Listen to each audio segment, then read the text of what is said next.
Hey guys, Andy here. Welcome back to Animal Lover. Last episode we met Adara, so now we don't know what to do. When we return home, everyone's a little quieter. We're all emotionally exhausted and the summer heat is soaking uncomfortably into everyone's head. Everyone there, including the usually enthusiastic Kyle, is dragging their feet into the house. God, let me become a ferret again. I'd have less skin to feel hot. If I'm smaller, there's like less of me to be hot. I don't think that's how it works.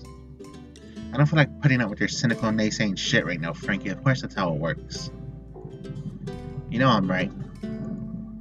And you can tell because I didn't go to university and instead sold cars for a living. I'm legitimate. I need that fantasy of escape. You douche. You unbelievable dream-killing douche. So, you think if you had a smaller surface area skin you'd be less hot? Yes, don't ruin the fantasy for me. You'd be covered in fur, you realize that. I didn't realize you guys hated me so much. Glad to have clarity on that front.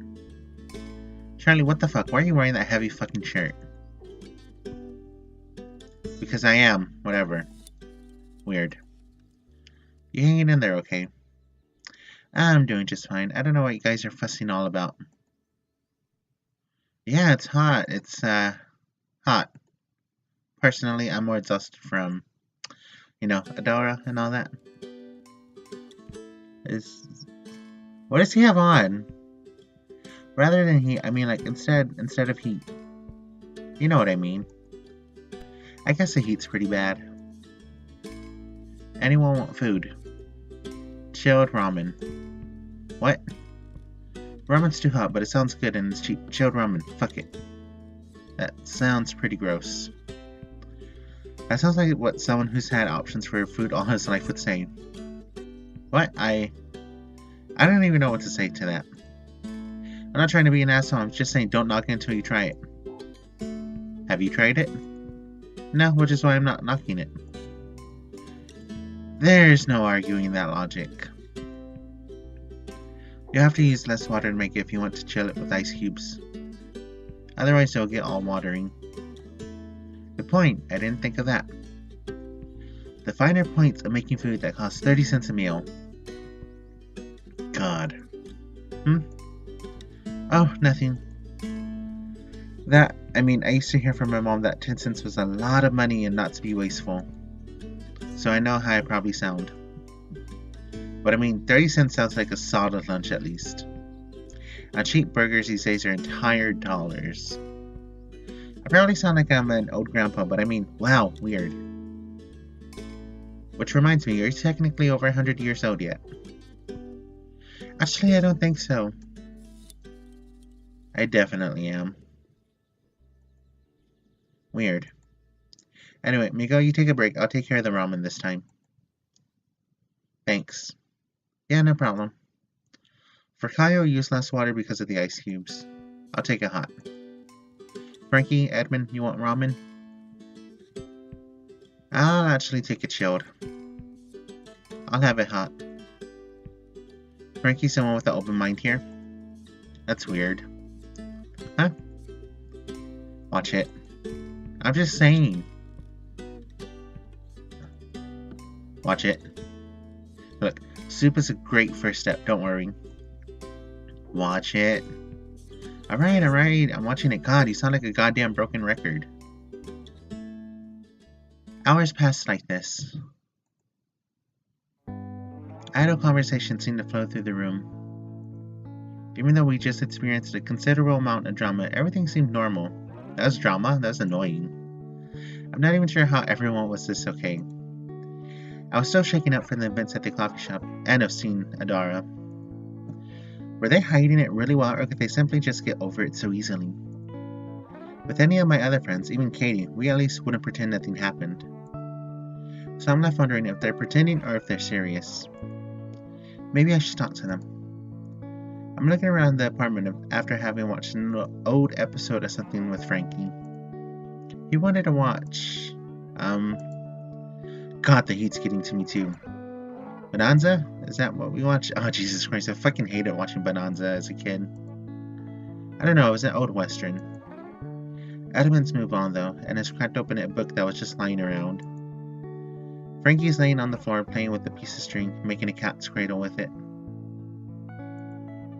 Kyle's in the bathroom. Miguel's toying with the communal computer, figuring things out. I think he's looking for TV shows. Charlie's washing dishes. It's getting late, so I probably don't have time to have a one-on-one with everyone about this before someone, presumably Edmund, though really it could be anyone, turns into an animal. So I guess I'll talk to... let's talk with Kyle. Kyle's out of the bathroom now, wiping his wet hands on his pants. When he reaches the main room of the apartment, I see him standing and staring around the room as if lost, unsure where to go next. I give him a small wave. He smiles and waves back. So I get up to go talk to him. He still seems to be in a heat-related funk. His eyes are tired and his shoulders are drooping. Hey, Kyle. Yeah. Hi. What's up? Are you okay?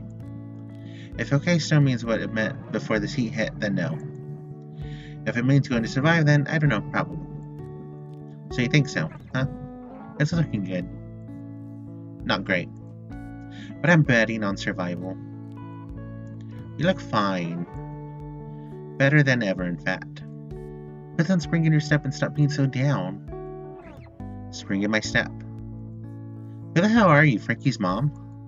What? Frankie says across the room. Nothing you need to worry your little head about, buddy. Whatever. So put that spring in my step.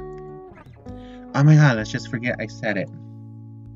As I say that, he begins to laugh at his own joke, which I guess is cute, in its own weird Kyle way. I don't even think I mind that it wasn't that funny. Anyway, Kyle, I wanted to ask you a question. What's up? How on earth would I phrase this? Are you okay? You already asked me that. No, I mean, well, yeah, I did. I mean, are you doing alright? Am I doing alright? How's that even remotely different? I mean, after what happened earlier. Oh, okay. That makes sense. I guess I'm alright. It's weird thinking of myself as alright when I'm sweating so much. But I'm doing fine, like emotionally. It's just a fragile situation. How so? Well... We'll get this. You might think I just run out of my mouth whenever. I do. I know. Well, I don't get to as much right now. Because things are fragile. I don't like it when things are fragile. I like it when things are solid and concrete and you can step on those things all you want. I just can't get behind fragile. But I didn't choose the situation. So, while I'm personally fine, I don't get to act like myself. Which sucks balls. What do you think would happen if you were acting like yourself? I don't know. I walk a weird line, I guess. I tend to piss people off. But I feel like it's okay. As long as I look out for these moments. These moments are the times when I don't get to piss people off. Like, first time we met. I'm lucky that Frankie only tried to keep those pants away from me. I was being a real tool. If we'd already known each other for some time, then it'd probably be cool. But I just met everyone. So the shit I was pulling probably seemed really obnoxious. Frankie could have decked me right then and there, and been totally in the right too. So being a responsible dickhead like myself, I'm looking out for social cues more. Social cues right now, say don't tell Charlie that he's hogging all the cold water in the sink being a greedy, water-rubbing asshole. Poking fun at him for shitting all over chilled ramen was fine because it had nothing to do with him as a person. By the way, how was it? Charlie would probably hate it. What about you? I used to dumpster dive, so I'm not picky about my food. It was alright. You used to dumpster dive? Yeah, it's weird. People get this idea in their head that you pull out gross banana peels and you're like, oh fuck, jackpot. So what's it like then? I don't know if this is still the case, but stores throw out a lot of perfectly good prepackaged shit. I swear to God, once a whole unopened, undamaged, not inspired box of fancy chocolate cookies. No reason for it. Huh. Well, anyway, Right now, Charlie wants to tell me that I was gross for having chilled ramen. That'd be cool. This ain't the time for him to start ragging on me for being poor. He can do that later, when we're more comfortable and our egos aren't whimpering in the corner, bruising and having had the shit kicked out of them. You don't say. Does that make any sense? Things are normal because we decided they would be. Do you believe we get to so freely choose what we feel? That does make sense. I hit the wrong one. Things are bad, but they're not bad. Things are allowed to be bad without affecting me. Well, I guess that's not exactly it. I don't know, maybe I'm talking out of my ass. No, you're fine. Maybe it's okay that I just don't get it. Well, actually, that's kind of the... well, yeah, that. Anyway, I'm gonna go outside. Maybe I'll sweat less out there. Alright then. Anyway. Let's see what Miguel's doing. I walk over to Miguel as he plays with the apartment's lone laptop. His fingers hovering and twitching over the laptop's touchpad. The back of the screen is facing toward me, so I can't tell exactly what he's doing. I'm genuinely hoping he's not in the system's folders or screwing anything up. Should I take a look at what he's doing? I'll give him the benefit of the doubt. Hey.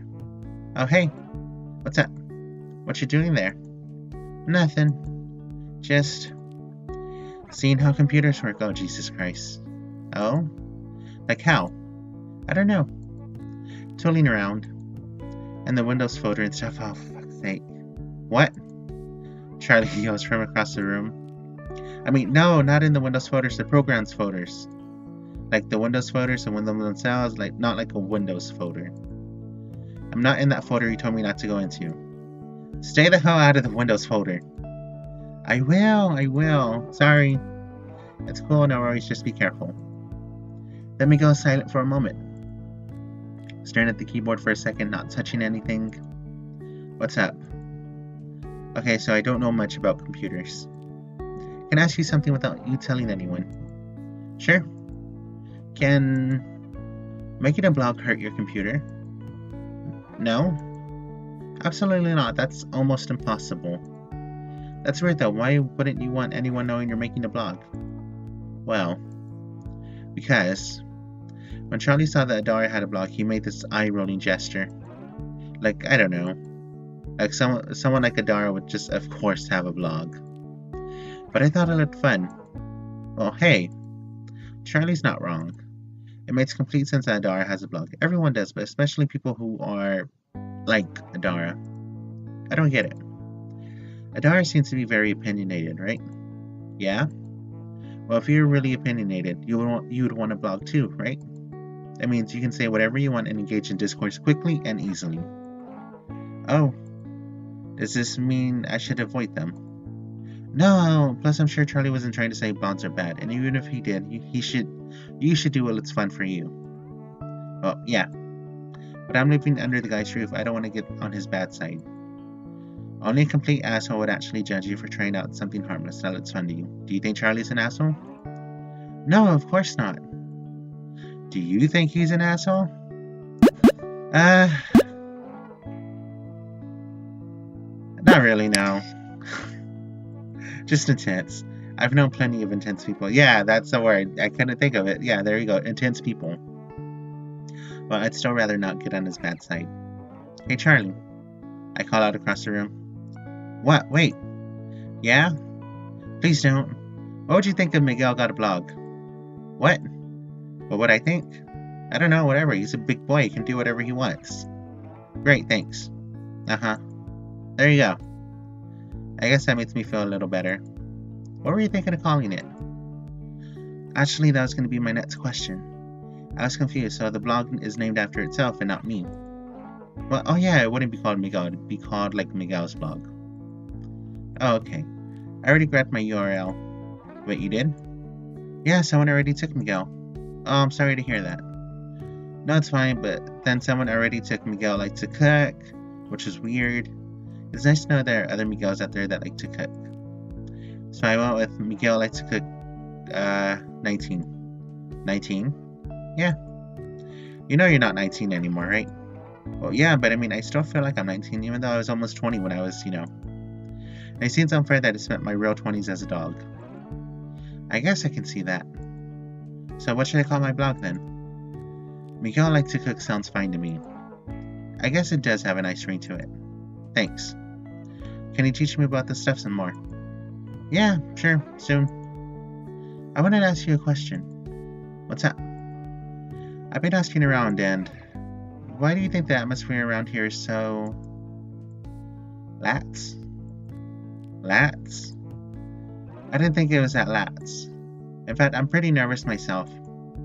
But I guess it's kind of lats now that I'm looking around. Yeah, I see what you mean.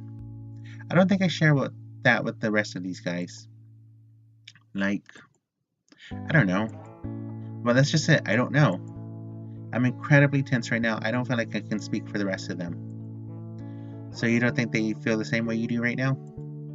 No way, not even a little. You heard him, Charlie, earlier about the blog. He couldn't care less. He was doing his own thing. The drama from earlier probably wasn't on his mind. Couldn't his weird, curt response also be an indicator of a stress? Maybe, I guess. But it doesn't explain why everything else seems okay. I guess I'm wondering as hard as you are. If I had to take a guess, and I don't claim to be wise or anything, but I feel like if maybe everyone feels the way that I feel, then they're good at hiding. And not hiding it in a weird, insincere way, but like actually hiding it. Which I actually think is cool. You think it's cool? Well, I don't think it's cool when people suppress their emotions. But it's as though they're hiding their beast because they respect everyone else. Not like they hate them. Believe me, I spend a lot of time hiding myself around people I like and hate, and this is different. It feels considerate instead of sad or spiteful. So even if I'm feeling crappy, maybe I can put it away for everyone else's sake, then they can do the same because we care about each other. So that we can move past this thing. How is this not like bottling it up? Well, because you actually want things to get better. Instead of looking to make things worse or awkward for someone else. You heard everyone back at the coffee shop. I don't think a lot of things went unsaid. It's not as though anyone has anything to clarify. True. Well, those are my thoughts. Maybe I'm wrong. Maybe we're all bottling this thing up and it turns out that we're doing something wrong. But I'm actually kind of glad to be among people who want me and everyone else to be happy. It makes me want them to be happy too. So this weird status quo is an act of consideration. I think I get it. Like your consideration for others actually makes you happier. Sure. Like your regard for others. If you want them to be happy and aren't holding anything against them, then why not try to be happy? It's a strange concept. But I think I like it. Me too. Now, a couple of more questions about this blog thing. Sure, what's up? After that, I helped him out with his blogging website for a bit, showed him around, and then left him to browse the internet to his heart's content.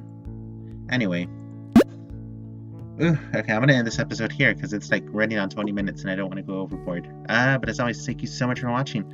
I'll see you all very fucking soon. And we're gonna talk to Edmund. No, we're gonna talk to Charlie next. But as always, thank you so much for watching. I'll see you all very soon. Bye for now. Bye for now.